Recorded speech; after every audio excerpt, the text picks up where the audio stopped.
Hello everyone, welcome back to जीटेक Poly. दोस्तों, आज हम एक नया सब्जेक्ट स्टार्ट करने वाले हैं जिसका नाम है हाइड्रोलिक्स और फ्लूइड मैकेनिक्स। यह सब्जेक्ट 3 ब्रांच में कॉमन है, civil engineering, mechanical engineering and chemical engineering. Civil engineering में इस सब्जेक्ट का नाम है HHM यानी hydraulics and hydraulic machine. Mechanical में इसका नाम है hydraulics and pneumatics and chemical engineering में इसका नाम है फ्लूइड मैकेनिक्स। यह सब्जेक्ट बिल्कुल कॉमन है। अगर इसके सिलेबस की बात करें दोस्तों, तो सिलेबस मैंने आप सबको जीटेक पॉली का जो ऑफिशियल टेलीग्राम चैनल है वहाँ पर भेज दिया था। तीनों ब्रांच का मैंने अलग अलग PDF भेजा था। बट अगर सिलेबस देखेंगे आप तो सभी टॉपिक्स कॉमन है, ओनली सीक्वेंस आगे पीछे दे रखा है। मतलब कोई टॉपिक सिविल में पहले चैप्टर में दे रखा है तो वही टॉपिक मैकेनिकल और केमिकल में दूसरे चैप्टर में दे दिया होगा। मतलब सीक्वेंस थोड़ा सा आगे पीछे होगा, बाकी जो टॉपिक्स हैं बिल्कुल सेम टॉपिक है। तो यहाँ पर जो मैं आपको पढ़ाऊंगा हम एक अपना अलग सीक्वेंस बनाएंगे, क्योंकि जो टॉपिक आपका पहले होना चाहिए मैं उसको पहले पढ़ाऊंगा, जो बाद में होना चाहिए उसको बाद में पढ़ेंगे, जिससे कि जो भी टॉपिक एक दूसरे से रिलेट करें तो वो आपको इजीली समझ में आते रहें। तो आप लोग भी जो अपने नोट्स बनाएंगे वे नोट्स मेरे हिसाब से बनाइएगा।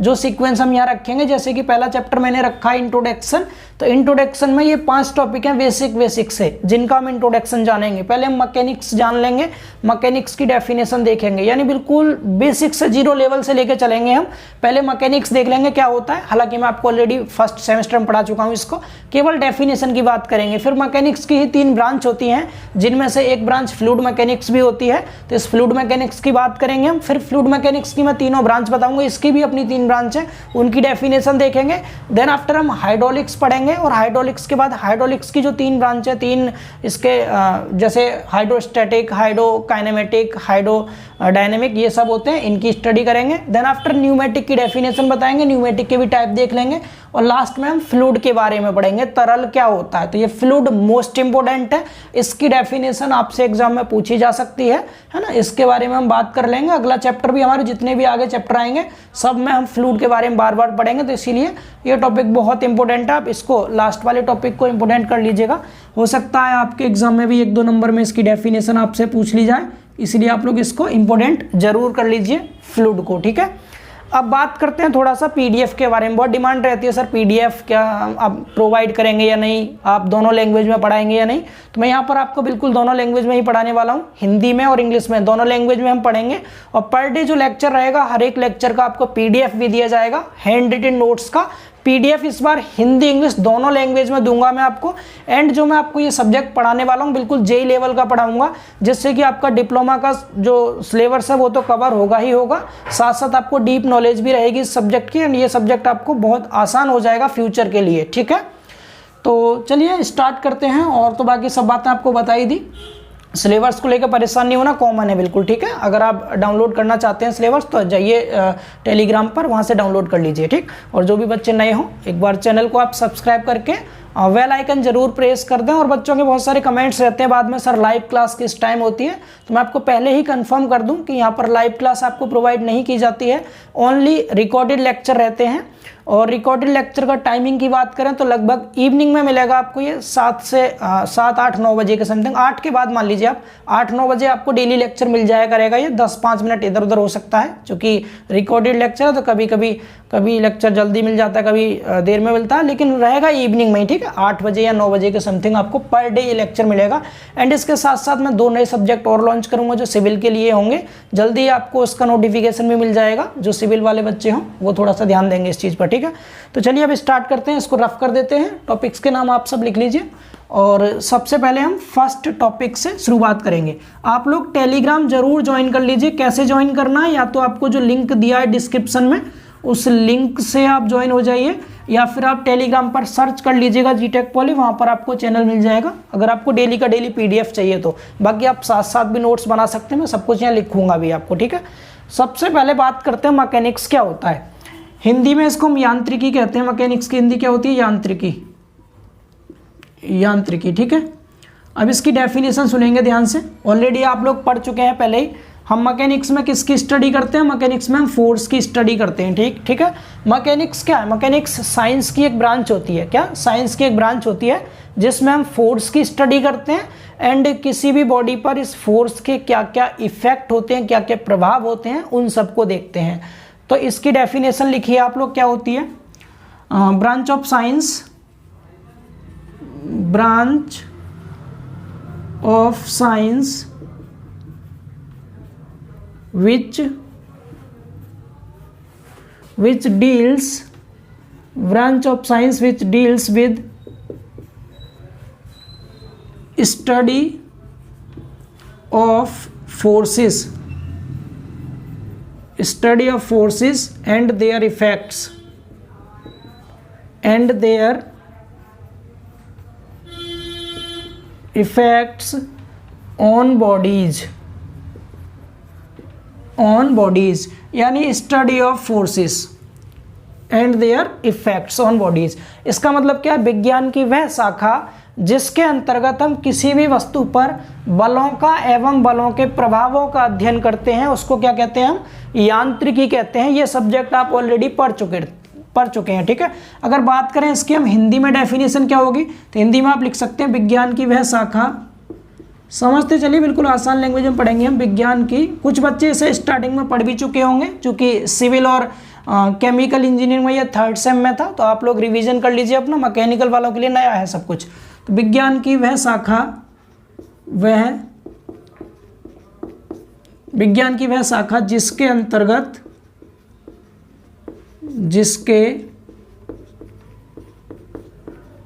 अंतर्गत किसी वस्तु पर, किसी वस्तु कह दीजिए या पिंड कह दीजिए, किसी वस्तु पर बलों का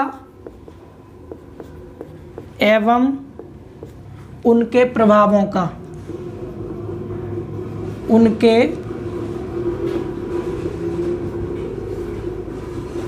प्रभावों का अध्ययन किया जाता है, अध्ययन किया जाता है, यांत्रिकी कहलाता है, यांत्रिकी कहलाता है, ठीक है। ये इसकी हिंदी में डेफिनेशन हो गई। उम्मीद है आप सबको समझ आ रहा होगा, इतना क्लियर होगा ये चीज़ मैकेनिक्स होता क्या है, ठीक है। तो अब बात करते हैं हम इस मैकेनिक्स की ब्रांच कौन कौन सी होती हैं, एंड उन ब्रांच के बारे में पढ़ेंगे जिनमें से एक ब्रांच आपकी फ्लूइड मैकेनिक्स भी होगी। तो यहाँ देख लीजिए ब्रांच ऑफ मैकेनिक्स, ठीक है। दूसरा टॉपिक करके डाल लीजिए आप लोग, सेकंड टॉपिक लिख लीजिए। सेकंड टॉपिक क्या है? Branch of mechanics, branch of mechanics, mechanics, ठीक है। अगर बात करें मैकेनिक्स की ब्रांच की, तो इसकी 3 ब्रांच होती हैं। सबसे पहला इंजीनियरिंग मैकेनिक्स, इंजीनियरिंग मैकेनिक्स लिखते रहिएगा साथ साथ, ठीक है। थोड़ा डार्क चल रहा है, इससे सही दिख रहा होगा। इंजीनियरिंग मैकेनिक्स, ये चीज़ें आप पढ़ चुके हैं, सिर्फ आपके लिए रिवीजन है एक तरह का। इंजीनियरिंग मैकेनिक्स हो गया पहला। एंड दूसरा आपने पढ़ा है सोम एंड मोस। सोम मतलब स्ट्रेंथ ऑफ मटेरियल, या फिर आप इसको स्ट्रक्चरल मैकेनिक्स कह सकते हैं, SM, ठीक है। एंड दूसरा मोस है mechanics of solids, mechanics of solids दूसरा। एंड जो इसकी तीसरी ब्रांच है, उसका नाम है फ्लूइड मैकेनिक्स। तीसरी ब्रांच कौन सी है? फ्लूइड मैकेनिक्स, ठीक है, फ्लूइड मैकेनिक्स। अब थोड़ा थोड़ा इन तीनों के बारे में समझ लीजिए कि इंजीनियरिंग मैकेनिक्स क्या है, सोम एंड मोस क्या है, और फ्लूइड मैकेनिक्स क्या है। फिर हम फ्लूइड मैकेनिक्स की कंप्लीट डेफिनेशन लिखेंगे, चूँकि ये हमारे सिलेबस में है इसलिए। तो इतना बताइए, पहले बताइए मैकेनिक्स समझ में आया? जब भी आपको कुछ भी याद ना रहे तो सिर्फ आप इतना याद रखिएगा कि मैकेनिक्स क्या होता है? Study of force and their effects on bodies, यानी कि किसी भी वस्तु पर बलों का अध्ययन करते हैं और बल के कारण जो उस बॉडी पे प्रभाव होते हैं उनका अध्ययन करते हैं, तो उसे हम मैकेनिक्स कहते हैं, यांत्रिकी कहते हैं। यांत्रिकी की हमारी 3 ब्रांच हैं, इंजीनियरिंग मैकेनिक्स, स्ट्रक्चरल मैकेनिक्स और फ्लूइड मैकेनिक्स, ठीक है। इंजीनियरिंग मैकेनिक्स में क्या करेंगे हम? इसमें भी हम फोर्स की स्टडी करेंगे, लेकिन फोर्स की स्टडी हम किस पर करते हैं? तो रिजिड बॉडीज पर करते हैं। किस पर? रिजिड बॉडीज पर। तो यहाँ पूरी डेफिनेशन लिखना आप सेम ऐसे जैसे यहाँ लिखा है। क्या लिखेंगे?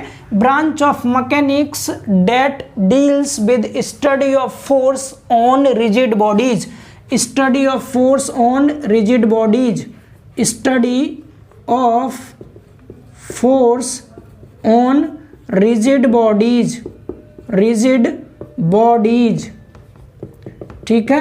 हिंदी में कह दीजिएगा दृढ़ पिंडों पर, दृढ़ पिंडों पर बलों का अध्ययन, बलों का अध्ययन, ठीक है, दृढ़ पिंडों पर बलों का अध्ययन। एंड बात करें दूसरा हम स्ट्रक्चरल मैकेनिक्स की या फिर मैकेनिक्स ऑफ सॉलिड की, तो इसमें हम क्या करते हैं, इसमें भी हम फोर्स की स्टडी करेंगे, क्योंकि ये भी मैकेनिक्स की एक ब्रांच है। तो स्टडी ऑफ फोर्स ऑन, इसमें कौन सी बॉडीज पर करेंगे, लिख दीजिएगा आप, study of force on deformable body. कैसी बॉडी, डिफॉर्मेबल, डिफॉर्मेबल बॉडीज, ठीक है। डिफॉर्मेबल बॉडीज को हिंदी में कहते हैं विरूपक पिंड, विरूपक पिंड। तो विरूपक पिंडों पर बलों का अध्ययन, विरूपक पिंडों पर बलों का अध्ययन, बलों का अध्ययन, इनके बारे में बताएंगे आपको। डिफॉर्मेबल बॉडी क्या होती है, रिजिड बॉडी क्या होती है, सबकी बात करेंगे। एंड यहाँ पर क्या करेंगे, यहाँ पर भी हम फोर्स की स्टडी करेंगे, study of force, study of force on fluid, on fluid, क्या लिखेंगे, study of force on fluid. Fluid में आपके दोनों चीज आती हैं, लिक्विड एंड गैस दोनों आता है। क्या क्या, लिक्विड भी होता है, गैस भी आता है, लिक्विड एंड गैसेस, ठीक है, दोनों आती हैं। हिंदी में कह दीजिएगा आप क्या, तरल पदार्थों पर, तरल पदार्थों पर बलों का अध्ययन, तरल पदार्थों पर बलों का अध्ययन, ठीक है, बलों का अध्ययन। उम्मीद है आपको यहाँ तक चीज़ें क्लियर हो पा रही होंगी, ठीक है ना। अब देखिए थोड़ा सा समझ लीजिए कि रिजिड बॉडी क्या होती है, डिफॉर्मेबल बॉडी क्या होती है, एंड आपका फ्लूइड क्या होता है, थोड़ा सा समझेंगे इसके बारे में, ठीक। तो हमने देख लिया है इंजीनियरिंग मैकेनिक्स में हम किसकी स्टडी कर रहे हैं, रिजिड बॉडी की। रिजिड बॉडी मैंने आपको मैकेनिक्स में पढ़ाया था, दृढ़ पिंड किसे कहते हैं, यानी ऐसी बॉडीज जिन पर हम फोर्स लगाएं और उसके पार्टिकल्स के बीच में कोई डिफॉर्मेशन ना हो। यानी कि जैसे कोई भी ये बॉडी है, सपोज ये कोई बॉडी है और आपने जब इस पर फोर्स लगाया, ठीक है, ये बॉडी है और ये छोटे छोटे पार्टिकल से मिलके बनी है। ऐसे इसके अंदर क्या है, पार्टिकल्स हैं, यानी कण हैं इसके। आपने जब इस पर कोई भी फोर्स लगाया तो इस फोर्स लगाने के कारण इसके जो पार्टिकल हैं इनके बीच में कोई मूवमेंट ना हो, ठीक है, यानी कि इसकी शेप और साइज चेंज ना हो। बल लगाने से जिस किसी भी बॉडी की शेप एंड साइज नहीं बदलती, वह बॉडी आपकी रिजिड बॉडी होती है। इस फोर्स के कारण इस बॉडी में क्या होगा, ये बॉडी मोशन में आ सकती है या रुकी रह सकती है, यानी वेलोसिटी हो गया, डिस्प्लेसमेंट हो गया, एक्सेलरेशन हो गया, ये सब कुछ हम किस में करते हैं, इंजीनियरिंग मैकेनिक्स में स्टडी करते हैं, ठीक है।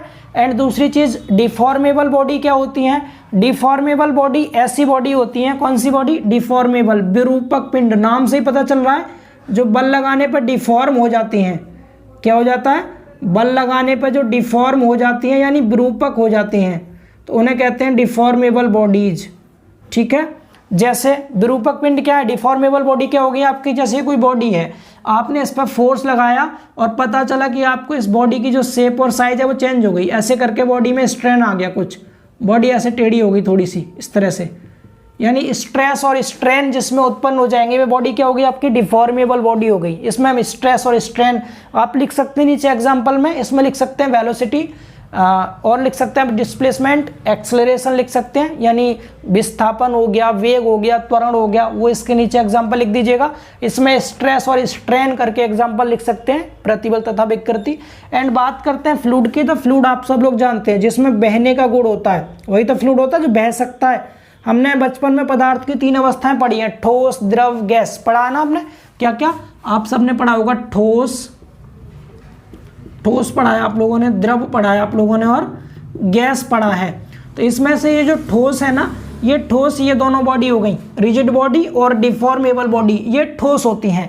एंड द्रव और गैस जो होते हैं आपके, वो क्या होते हैं, वो लिक्विड, ये फ्लूड होते हैं यानी तरल होते हैं। इसकी हिंदी तरल होती है, लिक्विड की हिंदी द्रव होती है, गैस को गैस कहते हैं हिंदी में। तो फ्लूड के अंदर दोनों ही आते हैं, लिक्विड एंड गैस दोनों फ्लूड्स के अंदर ही आते हैं।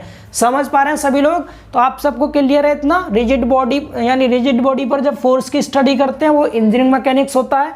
डिफॉर्मेबल बॉडी पर जब फोर्स की स्टडी करते हैं सॉम एंड मॉस होता है यानी स्ट्रक्चरल मैकेनिक्स और मैकेनिक्स ऑफ सॉलिड कह सकते हैं आप इसको फुल फॉर्म। और जब फ्लूइड्स पर हम फोर्स की स्टडी करते हैं वो फ्लूइड मैकेनिक्स होता है। अब चूंकि हमारे सिलेबस में फ्लूइड मैकेनिक्स है तो अब आप हेडिंग लिखेंगे फ्लूइड मैकेनिक्स और इसकी डिटेल में थोड़ा सा स्टडी कर लेते हैं।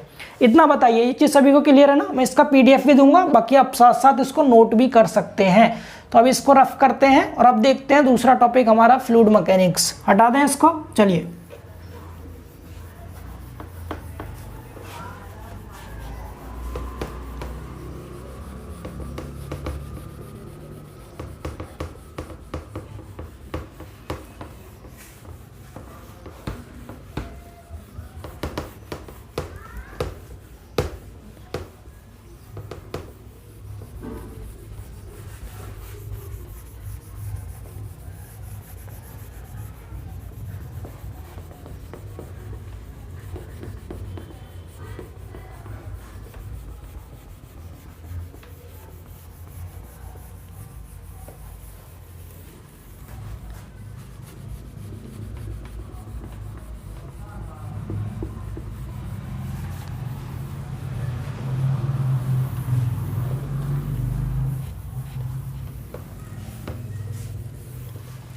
लिखिए सेकंड हेडिंग,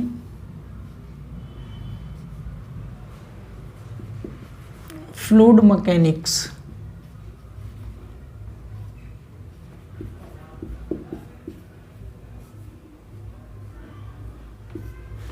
हिंदी में आप इसको लिख सकते हैं, फ्लूइड मतलब तरल, मैकेनिक्स मतलब यांत्रिकी।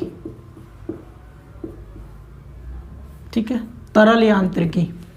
फ्लूइड मैकेनिक्स क्या होता है? तो same definition, branch of science, या तो आप ब्रांच ऑफ साइंस लिख दीजिए या फिर आप ब्रांच ऑफ मैकेनिक्स, दोनों ही सही है। ठीक है, तो हम लिखेंगे branch of science, branch of science which deals, branch of science which deals with, which deals with, या तो आप स्टडी ऑफ फोर्स लिख दीजिए या फिर आप बिहेवियर ऑफ फ्लूइड्स लिख दीजिए, दोनों ही यहाँ पर राइट रहते हैं। Branch of science which deals with behaviour, with behaviour या फिर with study of force, study of force on fluids, on fluids. जब आप फ्लूइड्स लिखें तो ब्रैकेट में लिक्विड एंड गैस दोनों लिख दें, लिक्विड एंड गैस। ठीक है, क्या लिखा? Branch of science which deals with study of force या फोर्सेस ऑन फ्लूइड्स यानी लिक्विड और gas. At rest, eight rest and in motion, in motion यानी कोई भी फ्लूइड है या तो रुका हुआ है या फिर वो मोशन में है, तो उस समय जब आप उस फ्लूइड पर फोर्स की स्टडी करते हैं तो उसको हम फ्लूइड मैकेनिक्स कहते हैं। हिंदी में आप लिख सकते हैं विज्ञान की वह शाखा, विज्ञान की वह शाखा जिसके अंतर्गत, ये थ्योरी पार्ट है, थोड़ा सा ये लिखने में टाइम लग जा रहा है तो आप प्लीज़ करके मैनेज करें चीज़ों को। विज्ञान की वह शाखा जिसके अंतर्गत तरल पदार्थों पर, तरल पदार्थों, ब्रैकेट में आप लिख सकते हैं द्रव, द्रवों तथा गैसों पर,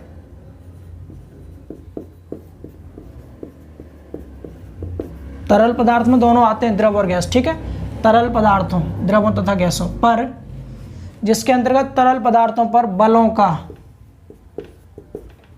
बलों का विराम अवस्था में, विराम अवस्था में तथा गति की अवस्था में,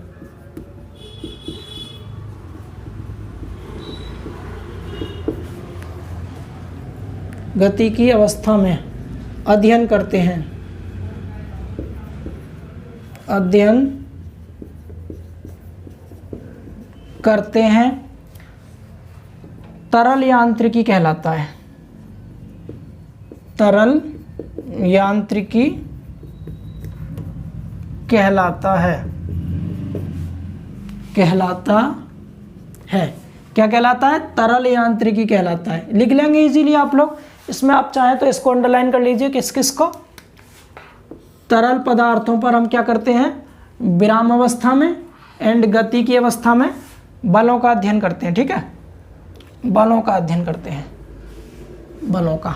ठीक है, तरल पदार्थों पर बलों का विराम अवस्था में एवं गति की अवस्था में अध्ययन करते हैं, तरल यांत्रिकी कहलाता है, फ्लूइड मैकेनिक्स कहलाता है। अगर आप इसमें फॉर एग्जांपल लिखना चाहें तो आप लिख सकते हैं फ्लूइड कैसे फ्लो करता है, इसको भी हम इसी में समझेंगे।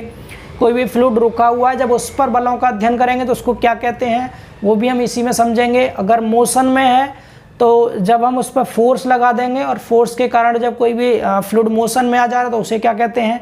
जब फोर्स और मोशन दोनों की स्टडी करते हैं तब क्या कहते हैं, एंड ओनली मोशन की स्टडी करते हैं तब क्या कहते हैं। तो ये सब हम इसमें पढ़ेंगे फ्लूइड मैकेनिक्स में। तो अब आगे हम नई हेडिंग लिखेंगे अपनी, क्या इसी के अंदर लिखेंगे नई heading, branch of fluid mechanics. अब फ्लूइड मैकेनिक्स की भी 3 ब्रांच हैं। जैसे हमने पहला मैकेनिक्स देखा, उसकी 3 ब्रांच देख ली। ठीक है, इंजीनियरिंग मैकेनिक्स देख लिया, सॉम एंड मॉस देखा, तीसरी ब्रांच अपनी फ्लूइड मैकेनिक्स देखी। सेम ऐसे ही फ्लूइड मैकेनिक्स की भी 3 ब्रांच हैं। ठीक है, यहाँ लिख देते हैं हम, फ्लूइड मैकेनिक्स की भी कितनी ब्रांच है? 3। फ्लूइड मैकेनिक्स यहाँ लिखिए, बीच में इस तरह लिख लीजिए आप फ्लूइड मैकेनिक्स, और इसके अंदर एरो बना करके 3 अलग अलग नाम लिखे जाएंगे, पहला, दूसरा और यहाँ पर तीसरा। ठीक है, कौन कौन सी होती है फ्लूइड मैकेनिक्स की 3 ब्रांच? पहली होती है स्टैटिक्स, ठीक है, दूसरी काइनेमेटिक्स, तीसरी डायनामिक। तीनों के नाम आप लोग लिख लीजिए इसमें। स्टैटिक्स जानते हैं आप लोग, या फ्लूइड स्टैटिक्स लिख लीजिए, ज़्यादा अच्छा रहेगा। पहला लिखेंगे क्या? Fluid statics, fluid statics. दूसरा आप लोग लिख लीजिए इसमें फ्लूइड काइनेमेटिक्स, फ्लूइड काइनेमेटिक्स। और तीसरी आप लोग लिख लेंगे यहाँ पर फ्लूइड डायनामिक्स लिख लीजिए, या फिर फ्लूइड काइनेटिक्स लिख लीजिए, एक ही मतलब है। काइनेमेटिक्स और काइनेटिक्स अलग अलग होते हैं। फ्लूइड डायनामिक लिख लीजिए या फिर काइनेटिक्स, मैं डायनामिक लिख दे रहा हूँ, फ्लूइड डायनामिक्स। ठीक है, हिंदी में बात करें तो फ्लूइड स्टैटिक्स हो गया तरल स्थितिकी, तरल स्थितिकी, इसको फ्लूइड स्टैटिक्स कह देंगे, हिंदी में इसको तरल स्थितिकी। ये हो जाएगा आपका क्या? तरल शुद्ध गतिकी। क्या हो जाएगा? शुद्ध गतिकी, तरल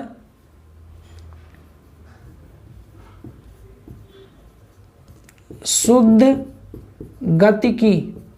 ठीक है, एंड अगला और लास्ट है आपका फ्लूइड डायनामिक्स, यानी कि तरल बल गतिकी,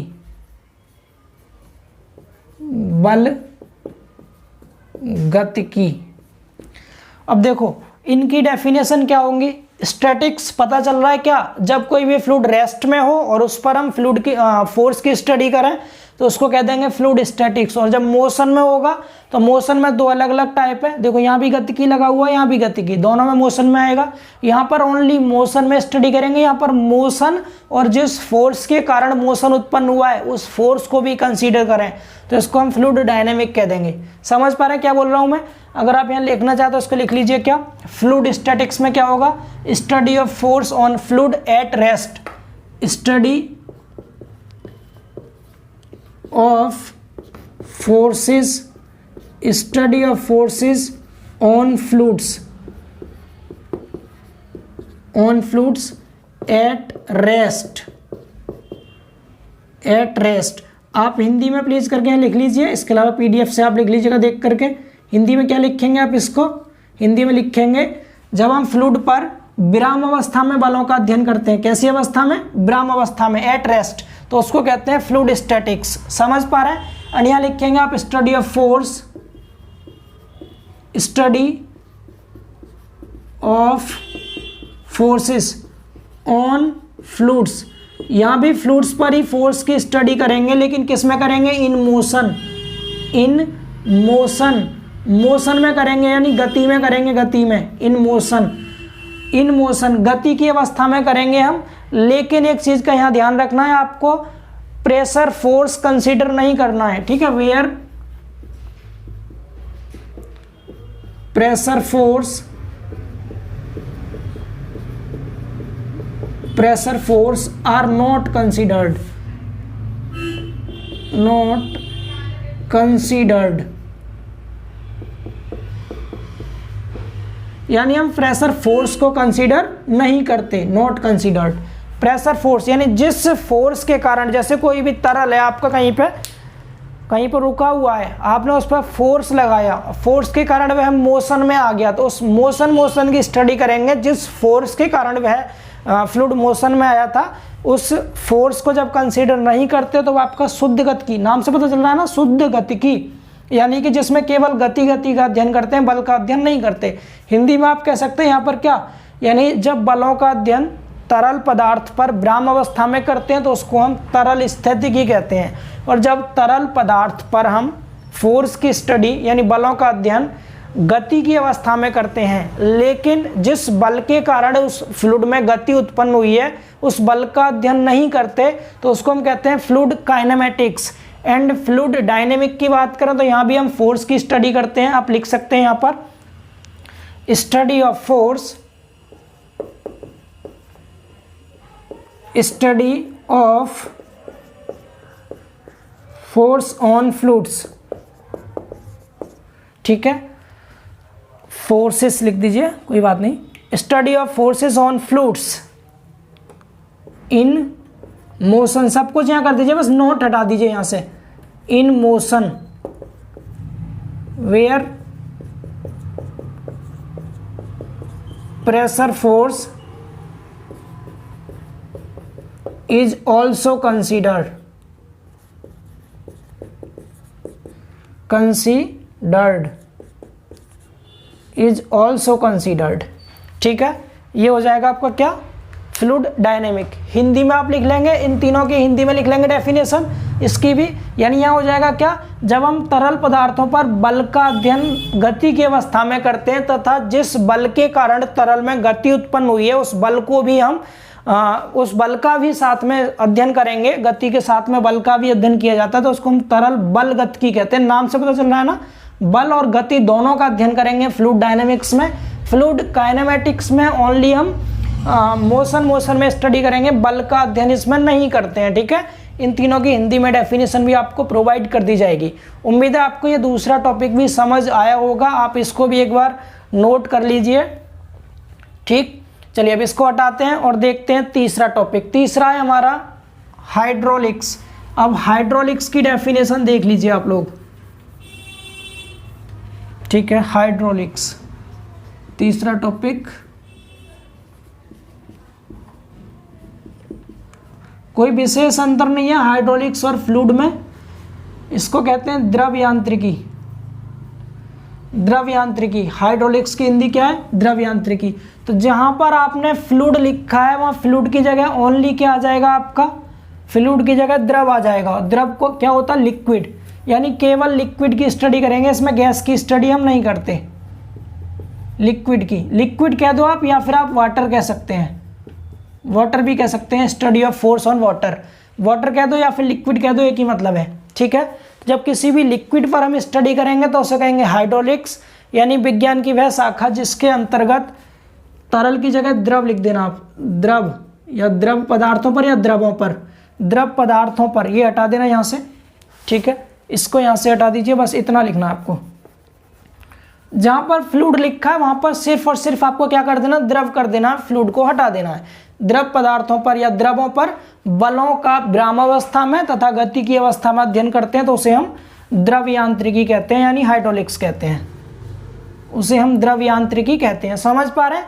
तो फ्लूइड में और हाइड्रोलिक्स में बेसिक सा डिफरेंस सिर्फ इतना है, फ्लूइड के अंदर हम लिक्विड एंड गैस दोनों की स्टडी करते हैं और हाइड्रोलिक्स में हम ओनली एंड ओनली लिक्विड की ही स्टडी करेंगे, इसमें गैस की स्टडी हम नहीं करते हैं, ठीक है। समझ पा रहे हैं सभी, ये डेफिनेशन है। सेम ऐसे यहाँ पर हाइड्रोलिक्स की भी 3 ब्रांच हो जाएंगी। हाइड्रोलिक्स,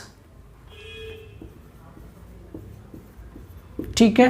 हाइड्रोलिक्स की 3 कौन कौन सी ब्रांच है? हाइड्रोस्टैटिक, पहला हो जाएगा हाइड्रोस्टैटिक, हाइड्रोस्टैटिक्स, दूसरा हो जाएगा हाइड्रोकाइनेमेटिक्स,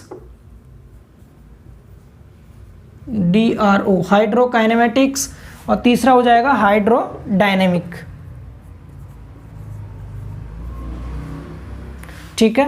हाइड्रोडायनेमिक तीनों हो गया, हाइड्रोस्टैटिक्स, हाइड्रोकाइनेमेटिक्स एंड हाइड्रोडायनेमिक्स। अब हाइड्रोलिक्स है तो हाइड्रो जुड़ गया बस फ्लूइड की जगह पर। यहाँ कह दीजिएगा द्रव स्थितिकी, हिंदी में क्या कह देंगे? द्रव स्थितिकी। यहाँ पर तरल की जगह सिर्फ आपको लिक्विड कर देना है, यानी द्रव कर देना है। द्रव शुद्ध गतिकी और द्रव बल गतिकी। उम्मीद है आपको समझ आ रहा होगा। अब यहाँ भी आप चेंज कर लेंगे, जहाँ पर आपने फ्लूइड लिखा था वहाँ पर लिक्विड लिख दीजिए या फिर वाटर लिख दीजिए, एक ही मतलब है लिक्विड। यहाँ भी आप लिक्विड लिख दीजिए, लिक्विड, एंड यहाँ पर भी लिक्विड लिख दीजिए। बाकी डेफिनेशन में कोई चेंजिंग नहीं होगी। उम्मीद है समझ पा रहे होंगे आप लोग, ठीक है। इसीलिए दोनों को एक साथ रखा गया है, इसको हाइड्रोलिक्स और फ्लूइड मैकेनिक्स को बिल्कुल सेम है। हालांकि फ्लूइड मैकेनिक्स में हम दोनों की ही स्टडी करते हैं, लिक्विड की और गैस की, बट आपके सिलेबस में गैस के बारे में बहुत कम दे रखा है। ओनली लिक्विड पर ही स्टडी कर रखा है। आगे तक लिक्विड का फ्लो देखेंगे हम, लिक्विड की प्रॉपर्टीज़ देखेंगे हम, बहुत सारी चीज़ें पढ़ेंगे। तो ज़्यादातर लिक्विड के बारे में होगा, गैस के बारे में बहुत कम है, ठीक है। तो ये भी समझ आ गया हाइड्रोलिक्स की तीनों ब्रांच के बारे में, हाइड्रोस्टैटिक, हाइड्रोकाइनेमेटिक्स और हाइड्रोडायनेमिक्स। तीनों की डेफिनेशन सेम वही है, बस तरल की जगह द्रव कर दिया गया है, पूरा सेम था। उम्मीद है ये तीसरा टॉपिक भी आप सबको क्लियर हो गया होगा। अब बात करते हैं इसके बाद अपने चौथे टॉपिक की। ये भी हो गया, इसकी ब्रांच भी हो गई, ठीक है। इसके बाद अगले टॉपिक की ओर मूव करते हैं। हटा दें इसको, चलिए अब इसको हटाते हैं और देखते हैं अपना नेक्स्ट टॉपिक। और नेक्स्ट टॉपिक है हमारा न्यूमेटिक्स। न्यूमेटिक्स की डेफिनेशन देख लीजिए, यहीं लिख देते हैं। चौथा टॉपिक न्यूमेटिक्स, जो कि मैकेनिकल में दे रखा है, ये नाम भी दिया है इसका PNEU, न्यूमेटिक्स। न्यूमेटिक्स का दूसरा नाम भी होता है हिंदी में, इसको हम गैस मैकेनिक्स भी कहते हैं। दूसरा नाम इसका हिंदी में, सॉरी इंग्लिश में, गैस मैकेनिक्स, गैस मैकेनिक्स भी इसी का नाम है, ठीक है। अब आपको पता ही चल गया होगा गैस मैकेनिक्स मतलब क्या हो गया? गैस यांत्रिकी। हिंदी में क्या कह देंगे इसको? गैस यांत्रिकी। तो अब आप सबको समझ में आ गया होगा। इसमें किसकी स्टडी करेंगे? किस पर? गैस पर स्टडी करेंगे, फोर्स की, ठीक है, गैसों पर। तो गैसेस, ठीक। तो branch of science which deals with study of forces on gases, ठीक, at rest in motion, at rest and in motion, दोनों में। तो यहाँ पर आप द्रव की जगह क्या लिख देंगे? गैसों पर। गैस पदार्थ ना लिख के सिर्फ गैसों पर लिख दीजिए, काफ़ी है। सब कुछ वही है।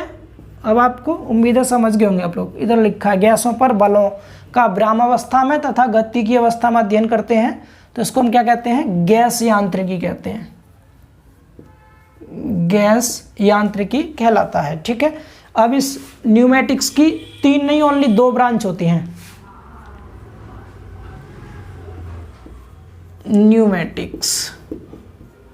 न्यूमेटिक्स, ठीक है। इसकी ओनली 2 ब्रांच है। कौन कौन सी हैं इनको देख लेते हैं।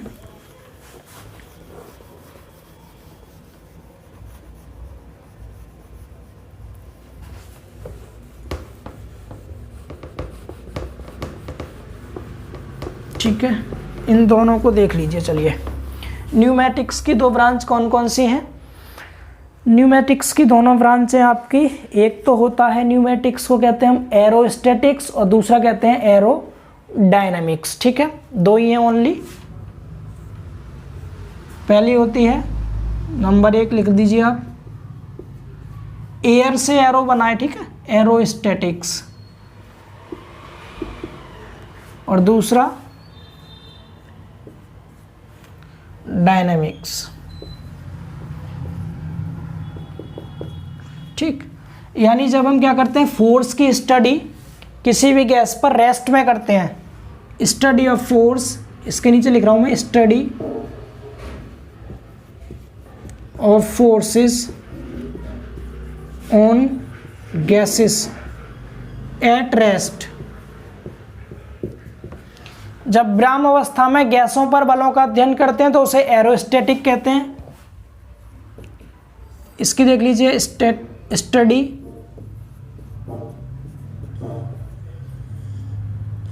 Of forces on gases in motion. अब यहाँ पर नहीं है कि आपका एरोकाइनेमेटिक्स और एरोडायनेमिक्स, ओनली एरोडायनेमिक्स दे रखा है इन गैसों की। गैसों पर जब बलों का अध्ययन हम गति की अवस्था में करते हैं तो उसको एरोडायनेमिक्स कहते हैं। तो ये न्यूमेटिक्स की दो ब्रांच हो गई, ठीक है, पहली दूसरी। तो इसको भी आप लोग एक बार लिख लीजिए। अब आपका लास्ट टॉपिक बचा है जो कि बहुत इंपॉर्टेंट है इस पहले चैप्टर का, जिसे हम फ्लूइड कहते हैं, तरल कहते हैं। अब हम जानेंगे तरल के बारे में, जो कि आपके लिए बहुत ध्यानपूर्वक समझना है। अभी तक तो बेसिक सी डेफिनेशंस थी। मैकेनिक्स में हमने सभी बॉडीज पर बल का अध्ययन किया था। इसके बाद फ्लूइड मैकेनिक्स में हमने फ्लूइड पर बलों का अध्ययन किया था। हाइड्रोलिक्स में हमने वाटर पर या लिक्विड पर बलों का अध्ययन किया था। ऐसे ही न्यूमेटिक्स में हमने गैस पर बलों का अध्ययन किया है। इस तरह हमने सभी ब्रांच देख ली, इनके भी आपने टाइप्स देख ली, जितने टाइप थे इनके। और उम्मीद है आप सबको ये चीज़ें समझ आई होंगी, काफ़ी आसान चीज़ें थी। अब थोड़ा सा फ्लूइड के बारे में समझेंगे जो एकदम लेवल का टॉपिक है, ठीक है। इसको हटाते हैं और देखते हैं अपना fluid.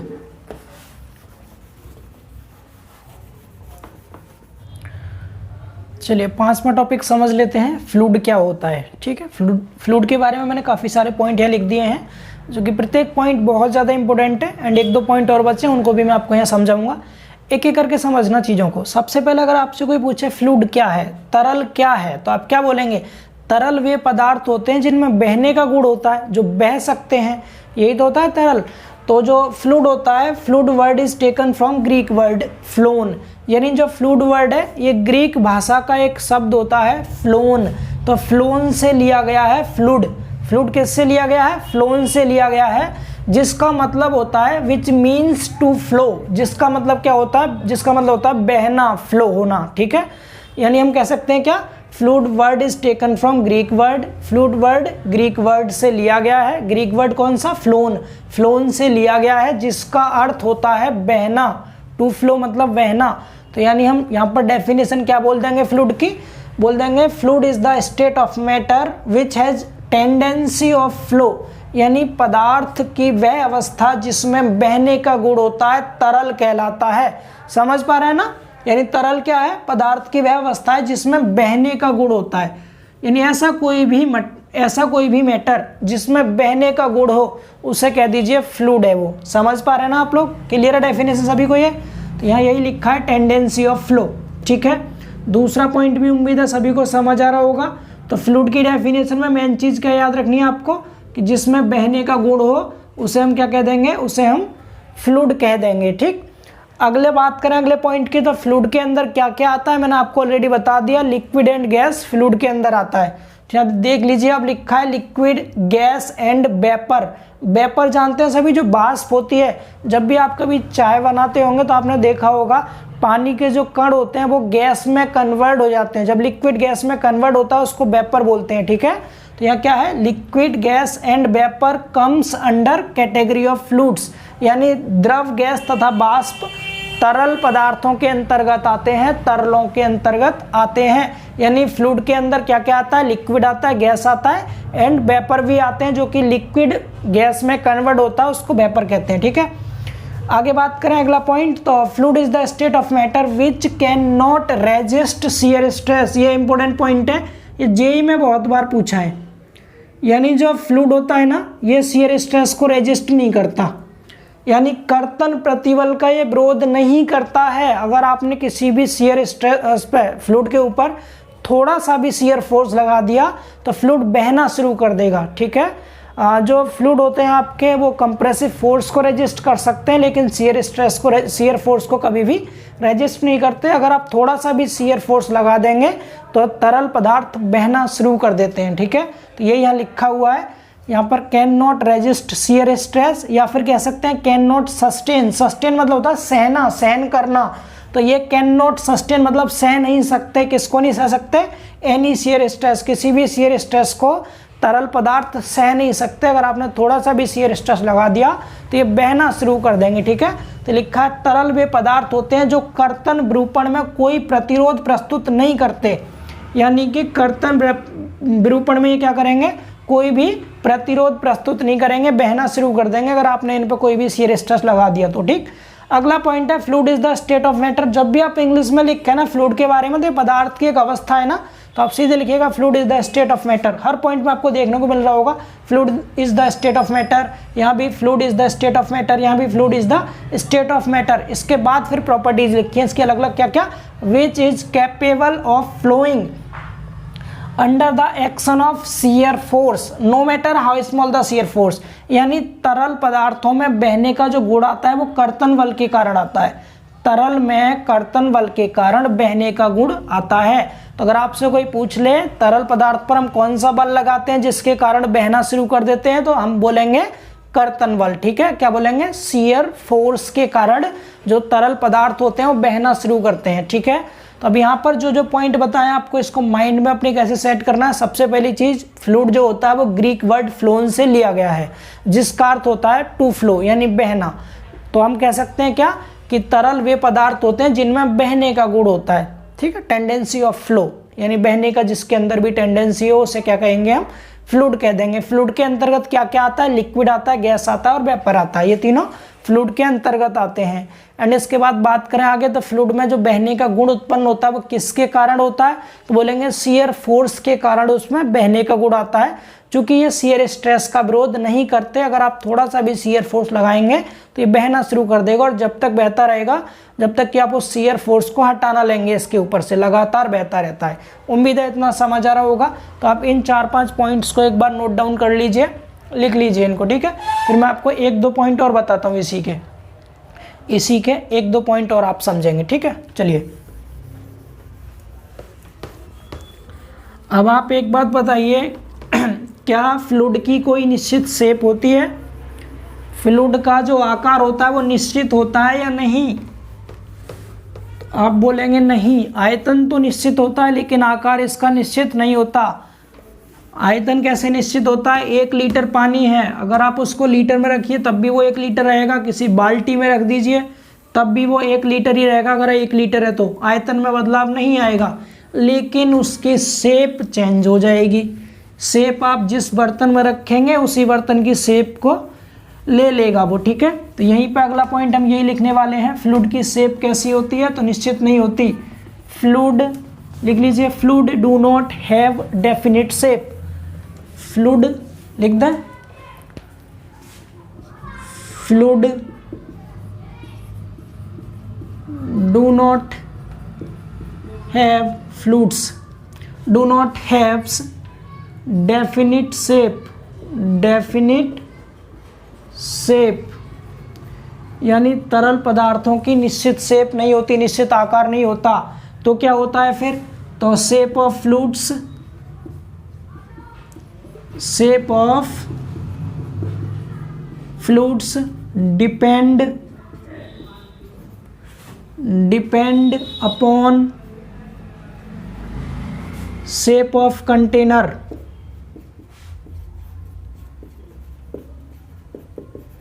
shape of container which they are filled, which they are filled। ठीक है, हिंदी में आप कह सकते हैं क्या, तरल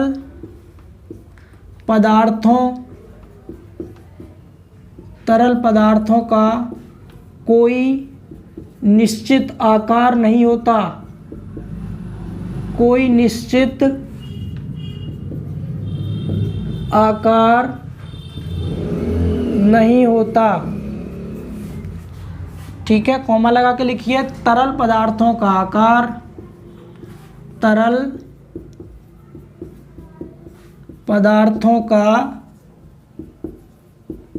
आकार बर्तन के आकार पर निर्भर करता है, बर्तन के आकार पर निर्भर करता है। तरल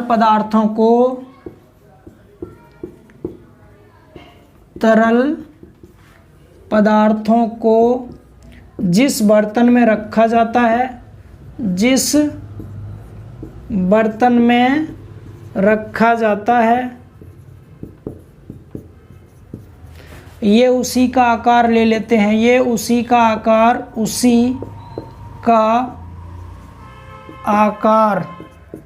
ग्रहण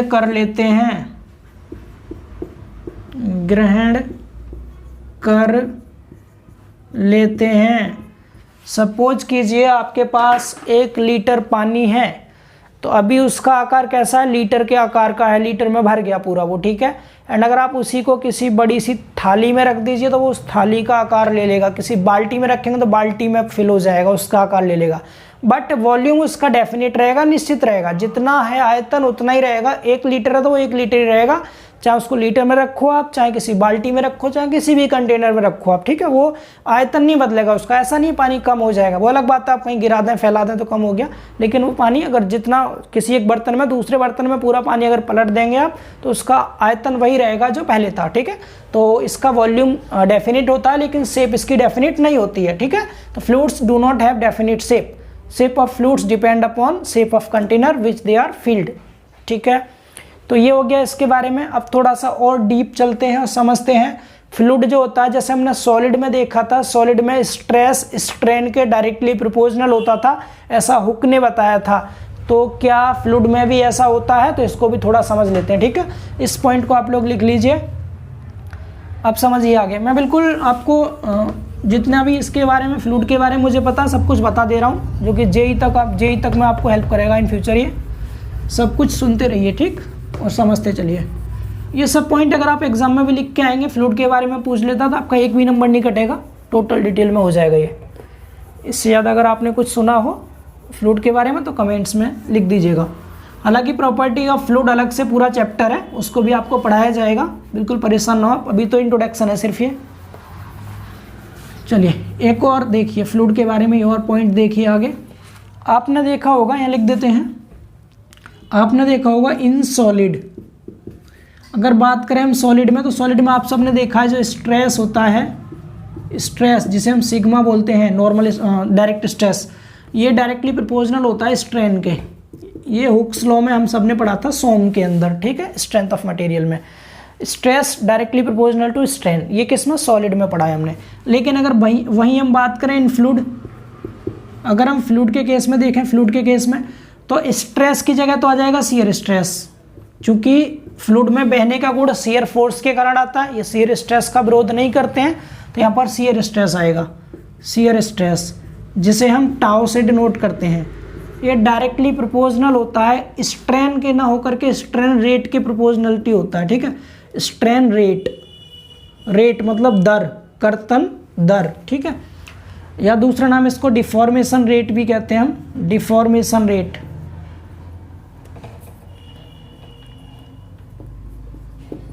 डिफॉर्मेशन रेट, ठीक है, दो नाम है इसके। इसको डिनोट करते हैं हम D theta upon D T से, D theta upon D T से।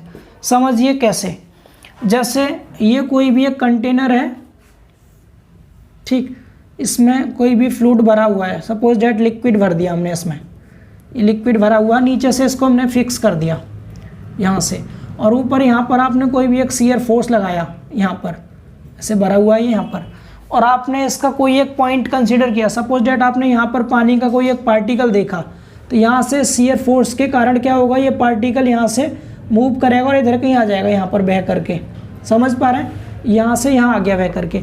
सेम यहाँ पर कोई पार्टिकल होगा तो ये इधर बह करके आएगा, आपको बताएंगे लेयर बाय लेयर कैसे फ्लो करता है आगे जाके।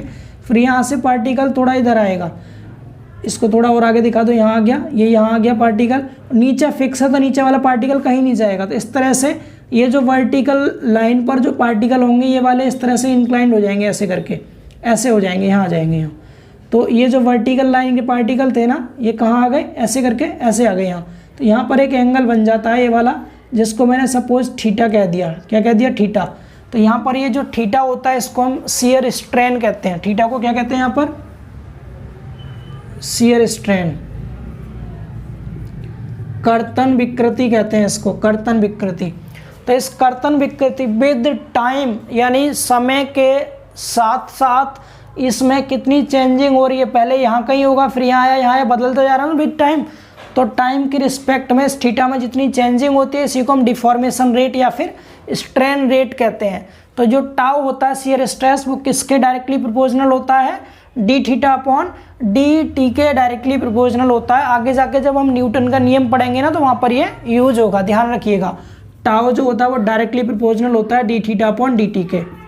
तो फ्लूइड के केस में टाउ डायरेक्टली प्रोपोर्शनल होता है किसके, D theta upon D T के। और D theta upon D T का नाम क्या है, स्ट्रेन रेट कह दीजिए या फिर डिफॉर्मेशन रेट कह दीजिए। एंड इसी को हम कहते हैं कंटिन्यूअस फ्लो। क्या कहते हैं इसको, इसको ही हम फ्लो कहते हैं, फ्लो। आप लिख सकते हैं इस चीज़ को भी, लिख लीजिए कंटिन्यूअस डिफॉर्मेशन।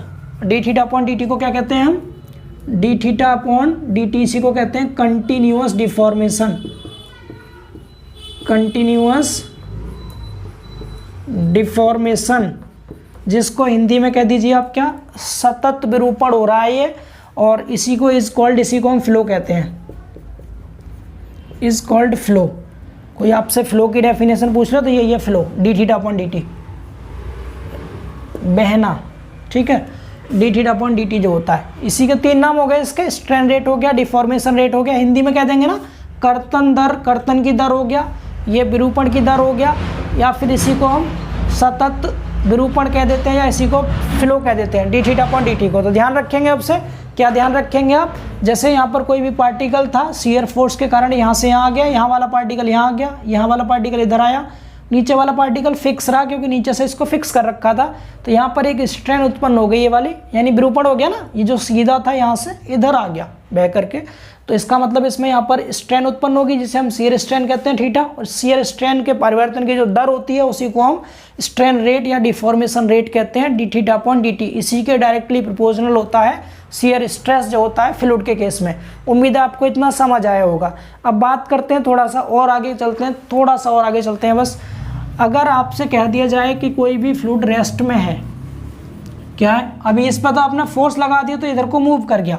अगर यहाँ पर कोई फ्लूइड है, इसमें कंटेनर में भरा हुआ है ये, ठीक है, यहाँ पर ये कोई फ्लूइड भरा हुआ है और ये कैसा है, रेस्ट में है, एट रेस्ट, रेस्ट पर है, ये रुका हुआ है, ठीक है। यहाँ पर फ्लूइड रुका हुआ है, इसके अंदर पानी कह दीजिए, वाटर भरा हुआ है, कुछ भी कह सकते हैं।